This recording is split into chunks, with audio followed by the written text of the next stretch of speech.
श्री भूपेश बघेल जी, श्री अजय कुमार लल्लू जी, श्री नसीमुद्दीन सिद्दीकी जी, श्री प्रदीप जैन आदित्य जी, ब्रिजलाल खाबरी जी, राकेश सचान जी, श्री जयवंत सिंह जी, श्री आलोक चतुर्वेदी जी, श्री विक्रम सिंह जी, श्री नीरज दीक्षित जी, श्री विजेंद्र व्यास जी, showman भाई जी, श्री जगदीश नारायण शर्मा जी, श्री सुरेंद्र सिंह जी सरसेला, श्री तुलसीदास लोधी जी, यहाँ पर उपस्थित सारे नेतागण, कांग्रेस पार्टी के पदाधिकारी, सचिव, महासचिव, आप सबका इस सभा में स्वागत। इसके साथ साथ बुंदेलखंड के सब भैया बहनन को राम राम और सब मोड़ियन को बहुत बहुत प्यार।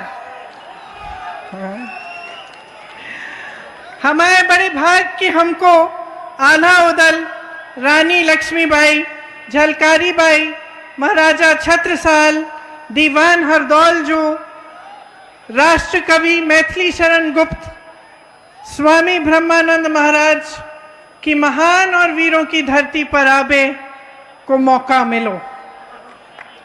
महोबा वालों, यहाँ आकर मुझे बहुत खुशी हो रही है और एक तरह से थोड़ा दुख भी है। 2 हफ्ते पहले मैं आप ही के बुंदेलखंड में ललितपुर गई थी। मैंने सुना कि 2 किसानों ने आत्महत्या की है और 2 किसानों की मृत्यु खाद की लाइन में खड़े खड़े हो गई। तो मैंने सोचा कि मुझे जाना चाहिए, मिलना चाहिए।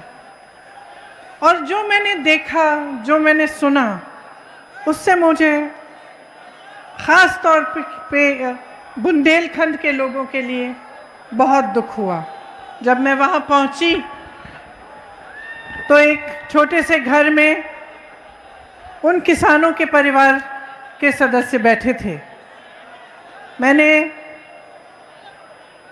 उनकी विधवाओं से बात की, उनकी बेटियों से बात की, उनके भाइयों से बात की। पता चला कि सिंचाई का पानी नहीं मिल रहा था। अचानक 2-3 दिनों के लिए अच्छी तरह से बारिश हुई। जब बारिश हुई तो बहुत खुश हो गए थे। उन्होंने सोचा कि अगर अच्छी खाद डाल दूं तो फसल अच्छी तरह से उग जाएगी। तो खाद वितरण केंद्र में गए। वहां पे उन्होंने लाइन लगी थी, लाइन में खड़े हो गए। 2-3 दिन लाइन में खड़े रहे। घर नहीं आए, कुछ खाने को नहीं मिल रहा था, जो भी आसपास मिल रहा था वो मिल गया। पीने को पानी नहीं मिला। लाइन में खड़े खड़े उनकी मृत्यु हो गई। जो 2 किसानों ने आत्महत्या की वह भी लाइन में खड़े खड़े मायूस हो गए। खाद खत्म हो गई, उनकी बारी नहीं आई। 2.5 लाख 3 लाख का कर्ज था। घर आए, कुछ कहा नहीं किसी से, चुपचाप से चले गए दूसरे कमरे में, आत्महत्या कर ली। तो जब मैं परिवारों से बात कर रही थी तो पता चला कि तमाम किसान इस पूरे बुंदेलखंड में कर्ज में डूब रहे हैं। खाद का वितरण सही ढंग से नहीं होता, बल्कि उसके बाद जब हम खाद के केंद्र में, वितरण केंद्र में गए तो वो सरकारी केंद्र बंद पड़ा था। 2 प्राइवेट केंद्र खुले थे, उसमें लाइनें लंबी लंबी लगी थी। खाद नहीं मिल रही है, मटर, चना, गेहूं का दाम नहीं मिलता, सिंचाई के लिए पानी नहीं है। भूपेश बघेल जी ने कहा कि आवारा पशु की जो समस्या है वो सिर्फ उत्तर प्रदेश में नहीं है, सिर्फ बुंदेलखंड में नहीं है, छत्तीसगढ़ में भी थी। लेकिन जब सरकार की नीयत ठीक थी, इनकी सरकार ने एक ऐसी व्यवस्था बनाई, ऐसी योजना बनाई कि अब वहाँ पे ये समस्या नहीं है। वो कह रहे हैं कि गोबर को भी खरीदते हैं, किस लिए? ताकि ये समस्या दूर हो, ताकि आवारा पशु न घूमे। यहाँ उत्तर प्रदेश की सरकार तो ये मानती और पहचानती भी नहीं है कि ये एक बड़ी समस्या है। हम 2019 के चुनाव में जब यहाँ आए थे तो मुझे याद है कि यही समस्या सब किसानों ने बताई। आज 2 साल हो गए हैं, 3 साल होने को जा रहे हैं, अभी भी इस समस्या को हल करने के लिए कुछ नहीं किया गया है। 1500 किसानों ने आत्महत्या की है सिर्फ बुंदेलखंड में। आप सब जानते हैं कि महंगाई किस तरह से बढ़ रही है, डीजल और पेट्रोल का क्या दाम हो चुका है। यहाँ से बहुत पलायन होता है, और पलायन इसलिए होता है क्योंकि रोजगार बुंदेलखंड में नहीं मिलता। आपने देखा कोरोना के समय जिनका जहां बड़े बड़े शहरों में बुंदेलखंड के भाई बहन थे, उनको किस तरह से घर आना पड़ा। पूरा परिवार पैदल चल रहा है, नंगे पांव चल रहा है, खाने को नहीं है, कोई मदद नहीं है सरकार से। जब कांग्रेस पार्टी ने कहा कि हम बसें देंगे तो सरकार ने बसें ली नहीं हमसे, और अब जब इनकी बड़ी बड़ी मीटिंग होती है तो बसों की लाइन लग जाती है कि बस भरो, लाइए मीटिंग में लिए कि दिखे कि कितनी भीड़ आई है हमारी मीटिंग में। लेकिन जब जरूरत थी आपको, जब आपके बेटे, आपके भाई बहन दिल्ली से, अन्य शहरों से पैदल यहाँ आ रहे थे क्योंकि लॉकडाउन अचानक किया गया बगैर उनके बारे में सोचे, तब ये सरकार कहाँ थी? तब इनकी बसें कहाँ थी? आपको मालूम है कि नहीं कि आज देश में किसान की आय 27 रुपए है प्रतिदिन, केवल 27 रुपए। जब मैं ललितपुर गई, उसी के 2-3 दिन बाद प्रधानमंत्री जी ने झांसी में एक बड़ी रैली की, शायद यहाँ महोबा भी आए, अपने जहाज में आए झांसी। आपको मालूम है कि वो जहाज कितने रुपए का है? 8,000 करोड़ का वो जहाज, वो एक जहाज प्रधानमंत्री जी का है।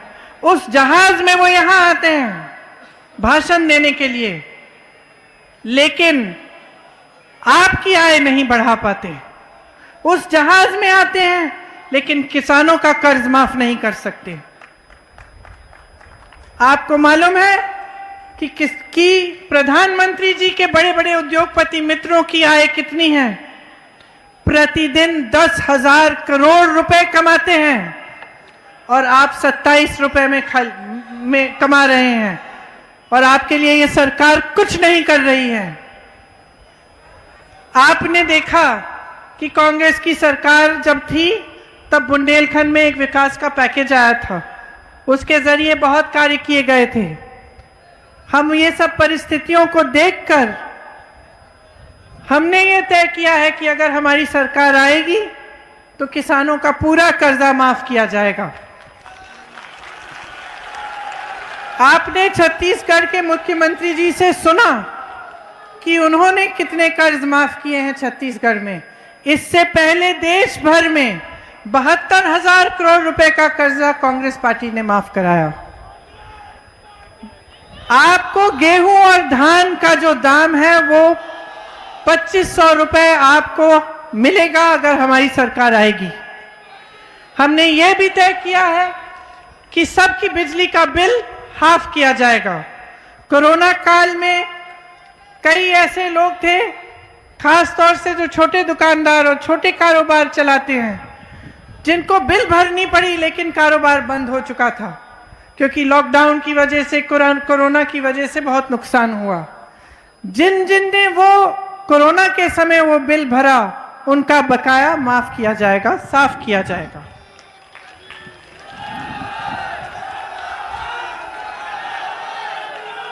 हमने ये भी तय किया है कि जो आवारा पशु की समस्या है उसको दूर करने के लिए जो छत्तीसगढ़ में मॉडल है वही हम यहाँ पे भी करवाएंगे, ताकि यहाँ पे भी जो ये समस्या इतनी बड़ी हो चुकी है कि मेरी बहनें भी रात रात, मैंने सुना है कि आप भी रात रात खेत में बैठी रहती हैं आवारा पशुओं को भगाने के लिए, मेरे भाई भी बैठते हैं, तो ये समस्या इससे दूर हो जाएगी। आप सब जानते ही हैं, मुझसे अच्छी तरह जानते हैं कि बेरोजगारी कितनी है प्रदेश में। जहाँ जहाँ मैं जाती हूँ नौजवान दिखते हैं, बहुत पढ़े लिखे भी होते हैं। सब ने अपनी मेहनत की कमाई से सबसे पहले अपने बच्चों को पढ़ाया है। कुछ बच्चे बीए पास हैं, कुछ आईटीआई पास हैं, कुछ ने कोर्स किए हुए हैं, लेकिन रोजगार नहीं मिल रहा है। लॉकडाउन की वजह से काफ़ी दिक्कत हुई, काफ़ी धंधे भी बंद हुए, कारोबार बंद हुए। इस बीच हमारे प्रधानमंत्री जी योगी आदित्यनाथ जी कहते हैं कि देश के लिए तपस्या कर रहे हैं। मैं बताना चाहती हूँ, आप कोई तपस्या नहीं कर रहे हैं, अपने बड़े बड़े जहाज़ों में घूम रहे हैं। तपस्या इस देश का श्रमिक कर रहा है, इस देश का नौजवान कर रहा है।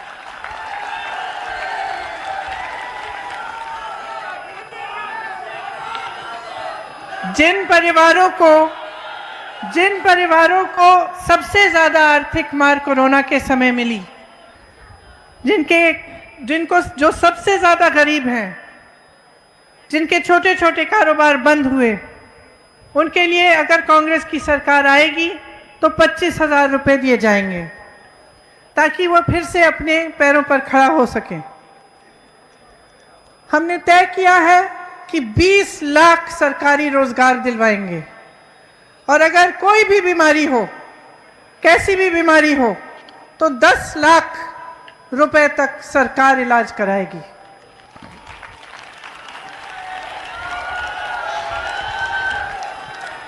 एक बुंदेली कहावत है, लबरा बड़ा कि बोदा बड़ा। तो आप जानते हैं कि कौन बड़ा। योगी जी, मोदी जी, भाजपा के सब नेता यहां आकर मंच पर खड़े होकर आपके सामने झूठा प्रचार करते हैं, बड़े बड़े वचन देके जाते हैं। आपने अब खुद परख लिया है कि उन वचनों को किस तरह से वो निभाते हैं। आपने तो देखा है कि झूठे विज्ञापन भी देते हैं। अब कल ही आपने देखा होगा, मोदी जी गए, उद्घाटन किया उन्होंने, जेवर में एक बहुत बड़ा एयरपोर्ट बनेगा, हवाई अड्डा बनेगा। तो सब अपनी सोशल मीडिया पे जितने भी इनके नेता हैं सब फोटो लगाने लग गए। सबने देखा कि बहुत बढ़िया है जेवर का एयरपोर्ट। पता चला चीन की फोटो है, और नोएडा में शिलान्यास करने गए थे। चाइना के एयरपोर्ट की फोटो लगाते हैं, अमेरिका की फैक्ट्रियों की फोटो लगाते हैं अपने विज्ञापनों में, आंध्र प्रदेश के बांध की फोटो लगाते हैं। तो इनको तो कोई परवाह ही नहीं है कि सच्चाई बोलनी चाहिए जब जनता के सामने आते हैं। उनको ये एहसास नहीं हो रहा है, वो समझ नहीं पा रहे हैं कि आपके प्रति कोई जवाबदेही है उनकी। वे समझ रहे हैं कि उनका काम सिर्फ चुनाव में झूठे वचन देना, यहाँ आना, मंच पर तमाम आपके सामने वचन दें, उसके बाद आपको भूल जाएं, चुनाव जीत जाएं। उसके लिए कुछ भी प्रयोग हो तो ठीक है, धर्म का प्रयोग करेंगे, जाति का प्रयोग करेंगे, अलग अलग प्रयोग करेंगे। अब देखिए, कोई नहीं कहता कि जाति का अधिकार आपको नहीं मिलना चाहिए, आपको पूरी तरह से मिलना चाहिए। राजनीति में धर्म का, जाति का प्रतिनिधित्व पूरी तरह से होना चाहिए, लेकिन चुनाव के समय आपके विकास के मुद्दे की बात होनी चाहिए। चुनाव के समय जो भी नेता आपके सामने आए वो आपको बताए आपके लिए क्या करने जा रहा है, और चुनाव के बाद जो 5 साल हैं उसमें करके दिखाए, नहीं तो अगले चुनाव में आप उनको हराइए। ये बात जब तक आप नहीं समझेंगे, जब तक आप अलग अलग तरह की राजनीति के जाल में आप फंसे रहेंगे, तो आपका विकास नहीं होगा। तो जो भी आपके सामने आएगा वो समझेगा हम कुछ भी कह सकते हैं, चुनाव जीत के जाएंगे, उसके बाद हम भूल जाएंगे, तो किसी को परवाह नहीं है, कोई हमसे जवाब नहीं मांगेगा। मैं आपसे ये कहने आई हूं, यहां आपकी अपनी शक्ति एक बहुत बड़ी शक्ति है, इसे पहचानिए, जवाब मांगिए और मुद्दों पर मांगिए। अगर सिंचाई का पानी नहीं है तो क्यों नहीं है? अगर बड़े बड़े हवाई जहाजों को खरीदने का पैसा है, हजारों करोड़ हैं, तो आपके बकाए माफ क्यों नहीं हो रहे हैं? अगर उद्योगपति, बड़े बड़े उद्योगपति मित्र जो हैं भाजपा के, अगर हजारों करोड़ कमा रहे हैं हर रोज, तो आप 27 रुपए क्यों कमा रहे हैं? आप कब पूछेंगे ये सवाल? कब तक आप ये नौटंकी देखते रहेंगे अपने सामने कि आपके सामने झूठ बोला जा रहा है, खोखले वचन दिए जा रहे हैं आपको, और आप चुप बैठेंगे? मैं जानना चाहती हूं आपसे, क्या आप आवाज उठाने के लिए तैयार हैं कि नहीं? अपना हक मांगने के लिए तैयार हैं कि नहीं? जोर से बोलिए। ये आपके हक हैं। यहां का पान प्रसिद्ध है, इसको बढ़ाने के लिए, इसका व्यापार बढ़ाने के लिए क्या किया गया है? जयपुर की खादी के लिए क्या किया गया है? बरुआ सागर की अदरक के लिए क्या किया गया है? मऊरानीपुर की टेरिकॉट के लिए क्या किया गया है? जालौन के मटर के लिए क्या किया गया है? बुंदेलखंड की मूंगफली के लिए क्या किया गया है? कोई योजना बनाई है कि आप जब उसका व्यापार आगे बढ़े? कोई उद्योग बनाए हैं इन्होंने नए? गौरा पत्थर यहां का सोना है, और यहां क्या हो रहा है? बड़े बड़े पूंजीपति लूट रहे हैं इसको। इनकी जो नई खनन की नीति है भाजपा की, इससे रॉयल्टी बहुत महंगी हो चुकी है। मैं जब यहां आ रही थी तो हेलीकॉप्टर से आई तो देख रही थी नीचे क्रशर लगे हुए हैं।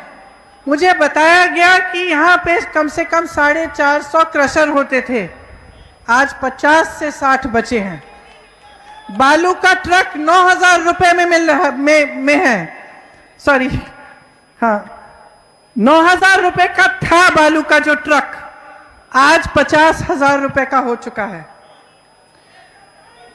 कारोबार पूरी तरह से बर्बाद हो गया है। हजारों मजदूर बेरोजगार हैं। ढाबा का जो व्यवसाय होता था, खनन के चलते अच्छा चलता था, उसको नुकसान हुआ है, और पूरी तरह से भूमाफिया सक्रिय हो गई है। भाजपा की मित्र बड़ी बड़ी बाहरी कंपनियों को ला रहे हैं यहाँ पे, लेकिन स्थानीय लोगों को कुछ नहीं मिल रहा है। अधिकारियों ने एक वसूली गैंग बना रखी है। आपने देखा होगा कि कबरई के क्रशर कारोबारी इंद्रकांत त्रिपाठी की किस तरह से हत्या हुई। आज भी उनके हत्यारे फरार हैं, आज भी उनको पकड़ा नहीं है। बुंदेलखंड पर्यटन में बुंदेलखंड एकदम आगे बढ़ सकता था। यहां अपार संभावनाएं हैं। भाजपा के विधायक पर्यटन के नाम पर जमीन कब्जे कर रहे हैं, अवैध धंधा कर रहे हैं, गौशालाओं के नाम पर धंधा कर रहे हैं। गौशालाओं की बुरी हालत है। यहां के संसाधनों पर किसका हक है? सबसे पहला हक आपका है, किसी और का हक नहीं है। अगर आपको बदलाव लाना है तो सबसे पहले राजनीति में बदलाव लाना पड़ेगा। सबसे पहले आपको ऐसे नेता चुनने पड़ेंगे जो सिर्फ वचन और बड़े बड़े भाषण नहीं, लेकिन काम करके दिखाएंगे आपके लिए।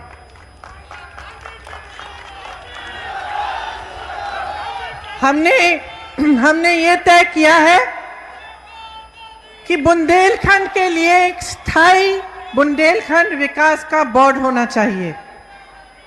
भाजपा की तरह चुनावी बोर्ड नहीं, एक स्थायी विकास का बोर्ड जो यही हो, जहां से आपकी जो समस्याएं हैं वो यहां से ही हल हो सकें। हर साल आपके लिए, बुंदेलखंड के लिए यहां से एक विकास की बजट बने, और विकास बोर्ड सीधे पंचायतों से जुड़े। बुंदेलखंड विकास बोर्ड की कमान बुंदेलखंड के ही लोगों के हाथों में हो। हम चाहते हैं कि सरकार आपके द्वार आए। यहाँ की जो समस्याएं हैं उसके लिए यहाँ पे एक अलग विकास का सचिवालय बने, छोटे बड़े कार्यालय यहीं पे हों, ताकि आपको दूर दूर जाना नहीं पड़े अपनी समस्याओं को हल करने के लिए। मंडियों का सही उपयोग होना चाहिए। मंडियों में आपके पान, मटर, चना, मूंगफली की खरीद हो। एक फूड प्रोसेसिंग के यूनिट लगने चाहिए यहाँ पे। मनरेगा को आप जानते हैं कि कांग्रेस ने शुरू किया, और उसको आस्ते आस्ते कमज़ोर किया जा रहा है। जो मनरेगा में आपको काम मिलते थे वो अब ठेकेदारों को मिल रहे हैं। तो मनरेगा को फिर से मजबूत बनाना हमारा काम है और हम चाहते हैं कि अगर हमारी सरकार आएगी तो हम मनरेगा को फिर से मजबूत बनाएंगे। यहाँ पे नए उद्योग लगाना बहुत ही ज़रूरी है। आपको याद होगा कि कांग्रेस ने जो पैकेज किया था उसके द्वारा कई नए उद्योग लगे थे। अब हम चाहते हैं कि हम और मजबूती से ये कार्य करें। भाजपा की जो खनन नीति है इसको हम ख़त्म करना चाहते हैं। खनन नीति में हमारा ये विचार है कि स्थानीय लोगों को सबसे ज़्यादा प्राथमिकता मिलनी चाहिए। जल स्रोतों का संरक्षण होना चाहिए। यहाँ पे आला उदल की संस्कृति के लिए एक सांस्कृतिक केंद्र बनना चाहिए। कीरत सागर, कचली मेला स्थल, गोरखगिरी पर्वत, ऐसे तमाम पर्यटन स्थल हैं बुंदेलखंड में। इनका विकास होना चाहिए ताकि पर्यटन से रोजगार बने और आपकी कमाई हो। मेरी बहनें आप यहाँ बैठी हैं, देखिए जहाँ जहाँ जाती हूँ मैं अपनी बहनों से मिलती हूँ और मुझे ये एहसास होता है कि समाज का सारा बोझ मेरी बहनें उठाती हैं। जो महंगाई आजकल है उसका बोझ आप उठा रही हैं। आप खेती में भी काम करती हैं, जहाँ जहाँ बाहर नौकरी मिल सकती है आप वो नौकरियाँ भी करती हैं, रोज़गार आपको जहाँ मिलता है आप करती हैं। उसके बाद घर आती हैं, घर संभालती हैं, बच्चों की परवरिश आप करती हैं और जो नई पीढ़ी है उसका भविष्य आप ही के हाथों में है। मैं भी एक महिला हूँ, मैं समझती हूँ कि आप पर कितना बोझ है और कितनी शक्ति, कितने सम्मान के साथ आप उस बोझ को उठाती हैं। देखिए आज की जो परिस्थिति है, सरसों का तेल इतना महंगा हो गया है। आपको सरकार ने कहा कि एक गैस का सिलेंडर देंगे, गैस का सिलेंडर चलो दे दिया। क्या उससे आपकी समस्याएं खत्म हो गई? क्या सरकार का आपके प्रति यही एक जिम्मेदारी थी कि एक गैस सिलेंडर पकड़ा दें, कि कोई और भी जिम्मेदारी थी? आपको मजबूत करने की जिम्मेदारी, आपके हाथों में अपनी शक्ति देने की जिम्मेदारी। क्या आपको पूछा सरकार ने कि उस एक गैस सिलेंडर के बाद आप कैसे 1000 रुपए का गैस सिलेंडर खरीदेंगी? आज टमाटर खरीदने जाएंगे तो आपको पेट्रोल डीजल के दाम का टमाटर नहीं मिल रहा है। तो स्थिति इतनी खराब हो चुकी है और जहां जहां मैं जाती हूं मैं अत्याचार देखती हूं। कल इलाहाबाद में गई, एक परिवार से मिली, पूरे परिवार को मार डाला, गला काट दिया, पिता का गला काट दिया, 10 साल के बच्चे का गला काट दिया और माँ और 17 साल की बेटी का बलात्कार करके मारा, उनको मार डाला। और महिलाएं रो रही थी, वह कह रही थी एक ही पुरुष है अब हमारे परिवार में, ये बाहर काम करते हैं, हम अकेली अपनी सुरक्षा कैसे करेंगे? हमें कौन देखेगा? हमारे साथ इतना बड़ा हादसा हुआ है और सरकार हथियारों के पक्ष में है, उनकी मदद कर रही है। वे भाजपा के नेता को जानते हैं, उनमें से एक भाजपा का एक छोटा मोटा नेता भी है। सरकार उनका संरक्षण कर रही है और हमारे लिए कोई नहीं है। और मुझे ऐसा लगा कि जहाँ जहाँ कुछ हो रहा है वहाँ ललितपुर में भी जिन किसानों ने आत्महत्या की, जो लाइन में जो गुजर गए, उन्होंने छोड़ा क्या? मेरी बहनों को अकेले छोड़ा और मेरी बहनें ही, महिलाएं ही अब समस्याओं का हल ढूंढने की कोशिश कर रही हैं। तो जिस तरह से महिलाओं के साथ अत्याचार हो रहा है प्रदेश में, जिस तरह से मेरी बहनों के साथ शोषण हो रहा है, उसका एक ही मुकाबला है कि महिलाएं अपनी शक्ति अपने हाथों में लें, अपने पैरों पर खड़े हों, अपनी लड़ाई अपने आप लड़ें। इसीलिए जहाँ जहाँ जाती हूँ मैं कहती हूँ कि हमारा नया नारा ये है, लड़की हूँ, लड़ सकती हूँ।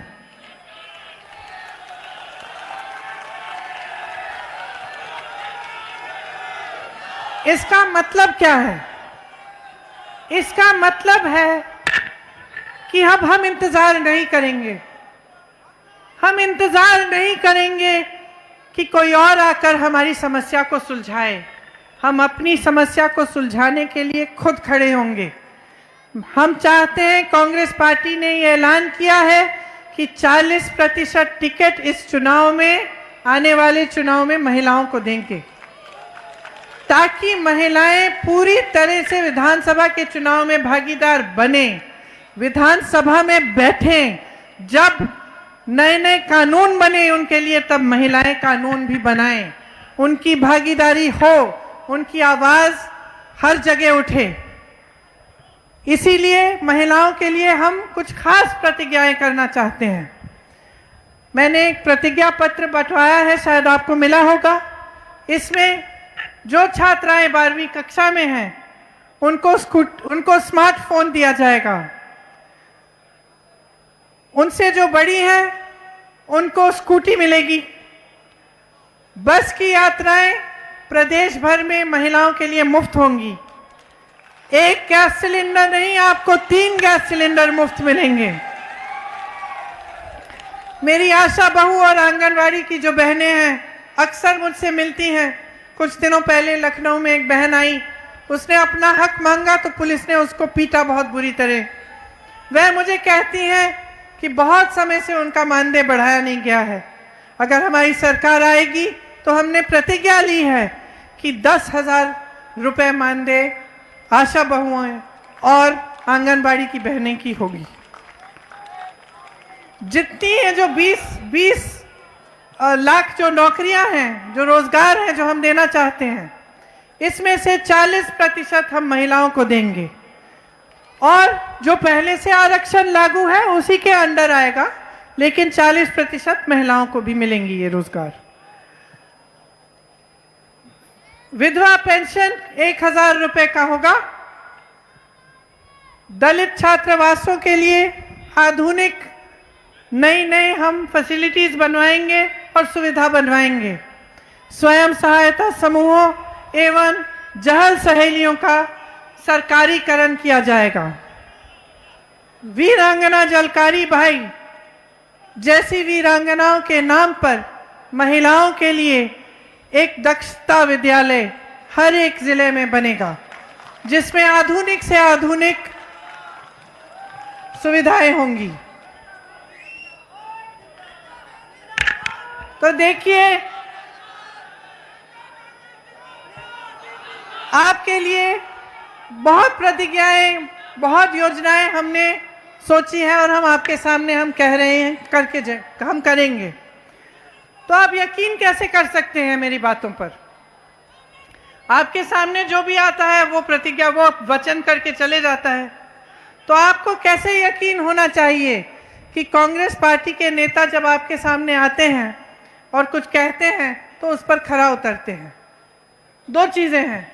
सबसे पहले तो हमारे मुख्यमंत्री जी आपके सामने आए और इन्होंने आपको बताया कि किस तरह से छत्तीसगढ़ में और जहां जहां हमारी सरकारें हैं वहां जो प्रतिज्ञाएं की गई वे निभाई गई। और दूसरी बात आप याद करिए कि जब बुंदेलखंड का पैकेज बना था तो यहां पर BHEL का प्लांट लगाया गया, परीक्षा थर्मल पावर प्लांट लगा, राजघाट का बांध बनाया गया, बंजर जमीनों को खेती युक्त बनाने के लिए ग्रासलैंड का संस्थान बनाया, रानी लक्ष्मीबाई कृषि विद्यालय विश्वविद्यालय बनाया, झांसी मेडिकल कॉलेज बना, बुंदेलखंड का विश्वविद्यालय बना। बुंदेलखंड में एक नवोदय विद्यालयों की जाल फैलाई गई। 72,000 करोड़ रुपयों का कर्ज माफ किया गया।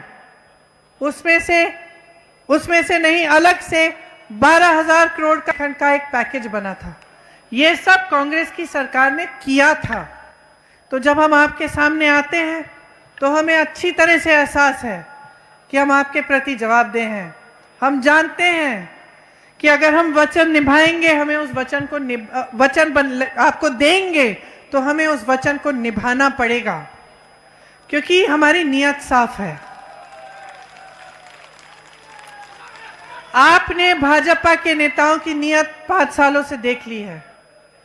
आपके लिए क्या हुआ, आपके लिए क्या किया गया, आप सब मेरे से अच्छी तरह जानते हैं। सपा की सरकार आई, आपको लूटा गया। बसपा की सरकार आई, कुछ नहीं किया गया आपके लिए।